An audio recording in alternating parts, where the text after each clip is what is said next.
लाशों को सीढ़ियां बनाकर ऊपर चढ़ता गया। बिना किसी को जाने समझे उनका दिल जीतना डिफिकल्ट है, बट नॉट इम्पॉसिबल। मैं कभी किसी से मिलने से पहले साहो को टक्कर, फिर होगी रॉय ग्रुप की गद्दी के लिए जंग। क्या साहो नहीं है गद्दी का असली वारिस? क्या रॉय छुपा रहा था एक सच? हेलो दोस्तों, मैं नितिन आपका स्वागत करता हूं ट्रॉलीग्रैड स्टूडियोज में। दोस्तों, जैसा कि हमें पता है कि फिल्म के एंड में साहो अपने सभी दुश्मनों को खत्म करके अपने बाप रॉय का बदला लेके रॉय ग्रुप की गद्दी संभाल लेता है और बन जाता है वहीं का डॉन। बट ट्विस्ट से भरी इस स्टोरी में आखिर सब कुछ इतनी आसानी से कैसे खत्म हो सकता है? क्योंकि अगर आपने फिल्म देखी होगी तो आपको इतना तो पता ही होगा कि फिल्म में वीएफएक्स के साथ साथ एक और चीज थी जिसकी फैंस ने काफी तारीफ करी थी। वो थे इसके ट्विस्ट। कुछ का तो ये भी कहना था कि इस फिल्म का नाम साहो ना होकर 50 ट्विस्ट ऑफ साहो होना चाहिए था। बट कहानी का सबसे बड़ा ट्विस्ट तो मेकर्स ने हमसे भी अभी तक छुपा के रखा है और वो दिखेगा आने वाली फिल्म साहो 2 में। अब क्या होगा, चलिए बात कर लेते हैं। असल में फिल्म की कहानी में हमें शुरुआत में ये बताया गया था कि रॉय अपने बिजनेस को बढ़ा रहा है और उसी के चलते वो इंडिया पहुंचता है। बट एक कार एक्सीडेंट में उसकी मौत हो जाने की वजह से रॉय ग्रुप को अब उसका बेटा विश्वांक रॉय संभालने आया है। लेकिन कहानी के एंड में आता है एक ट्विस्ट और होती है ट्विस्ट की बरसात। और फाइनली हमारे सामने फिल्म में एक प्लॉट आता है जहां हमें ये पता चलता है कि रॉय का असली बेटा असल में सिद्धार्थ नंदन साहो है, ना कि विश्वांक। लेकिन इसी बीच कहानी के मिड में हमें ये बताया जाता है कि फिल्म का मेन विलन देवराज ने रॉय के परिवार को एक कार एक्सीडेंट में मार दिया था जिसमें उसका पूरा परिवार खत्म हो गया था। लेकिन अब आने वाली फिल्म में हमें इसी इंसिडेंट का एक दूसरा पहलू बताया जाएगा जहां साहो तो रॉय ग्रुप की गद्दी पर बैठा ही है, लेकिन फिल्म में एंट्री होगी एक नए शख्स की जिसका नाम होगा गौतम, जो कहानी में ये क्लेम करेगा कि वो रॉय का असली बेटा है। अब यहाँ कहानी फ्लैशबैक में जाएगी और हमें ये बताया जाएगा कि रॉय ने असल में 2 शादियां की थी जब वो अपने गांव कनारा में रहता था और अंडरवर्ल्ड से बहुत दूर था।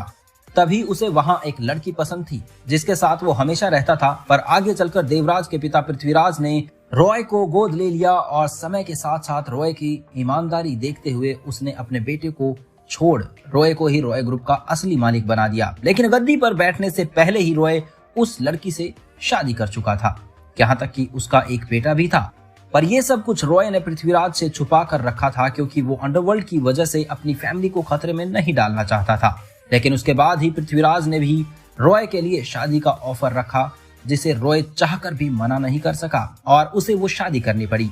अब ये उसकी वही फैमिली थी जिसे देवराज ने आगे चलकर एक कार एक्सीडेंट में मरवा दिया था। लेकिन फर्स्ट फिल्म में ही हमें ये पता चलता है कि उस कार एक्सीडेंट में रॉय का वो बेटा बच गया था जो विश्वांक बनकर फिल्म में एंट्री लेता है। हालांकि फिल्म के एंड में हमें ये बताया जाता है कि विश्वांक उसका असली बेटा नहीं था बल्कि साहो था। तो यहाँ से ये क्लियर होता है कि रॉय की फैमिली का उस एक्सीडेंट में असल में साहो बचा था जिसे रॉय ने सबसे छुपाकर इंडिया भेज दिया था। बट इसी बीच किसी तरह देवराज को रॉय की पहली शादी के बारे में पता चल जाता है और क्योंकि पृथ्वीराज से रॉय ने ये बात छुपा कर रखी थी तो देवराज ने जानबूझकर रॉय की उस फैमिली को भी मार दिया जो कनारा गांव में रहती थी। और इस तरह रॉय ने अपने दोनों फैमिलीज को ना चाहते हुए भी खो दिया। पर अब शुरू होती है ट्विस्ट की बरसात।